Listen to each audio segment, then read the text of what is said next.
Sam Jackson, I've known for almost 40 years. We worked together in New York back when he was a kid, I was a little older. And we hadn't worked together since, and I like Sam a lot. I didn't know Ryan except through his work, but that's as good a come on as you can get.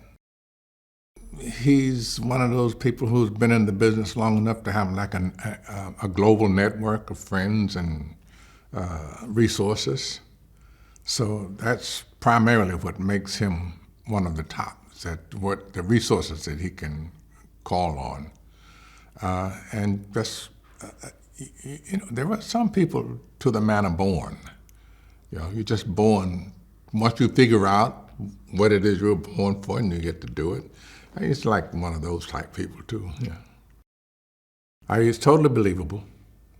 I've seen almost every movie he's made. He seems to make one every 6 months. So I can't say I've seen them all because I keep stumbling over ones that I didn't know he was in that. But it's his chops, his actor's chops. He's got a good set. You always believe Sam. I don't care what kind of situation you see him in, it's never incongruent. Smooth, easygoing, very giving. I think the thing that sets really good actors apart is the ability to just give. When I was starting out, we had exercises in trust, and that's what giving requires. You trust who you're giving to. Obviously, he knows what he's doing, what he wants, and how to do it. He explains all the time about how he's going to make something fit, because I'm one of those who questions, wait a minute, why are we doing this, and he's really good at explaining that, well, this is what's going to happen in post, and I'm going to do this, and I'm going to shoot some more, fill this in, blah, blah, blah. It's one of those directors who is not secretive at all. He's telling you what he's doing and how he's going to accomplish it, and that's fun because that gives you this sense of collaboration when you know why you're doing things for a director.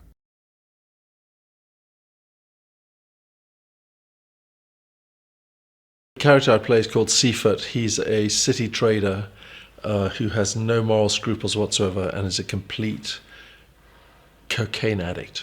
So that's why I employ Michael Bryce, who's played by Ryan Reynolds, to get me out of my office building in the first film and out of a nightclub where I'm completely exploding with cocaine in the second film.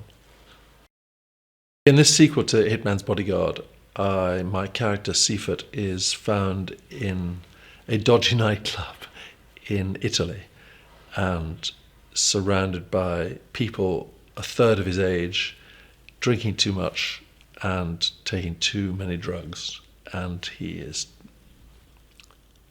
turfed out.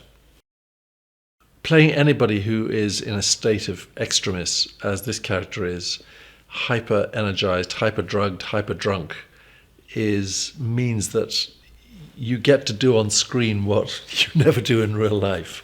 As I'm allergic to alcohol, so it's good fun to do because it's something that, it's the whole point of being an actor, that you get to play and do stuff that you would never do in your ordinary life.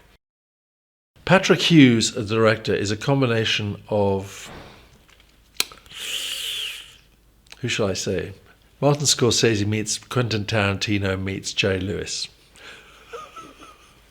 He's hilarious, and he's Australian, so he's got a completely there's no airs and graces about him. He takes the work seriously, but with the best laissez-faire attitude that you could hope for. So he's out to have a good time, and that's hopefully what transmits in the finished product to what people see.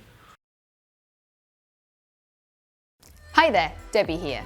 Did you know that the cat held by Marlon Brando in the famous opening scene of The Godfather was actually a stray that the director found on set and was not originally included in the plot? The cat was so pleased to be pampered that its purring muffled some of Brando's lines, and most of his dialogues had to be re-recorded and edited in. Make sure to click below to subscribe or on the side for more awesome content.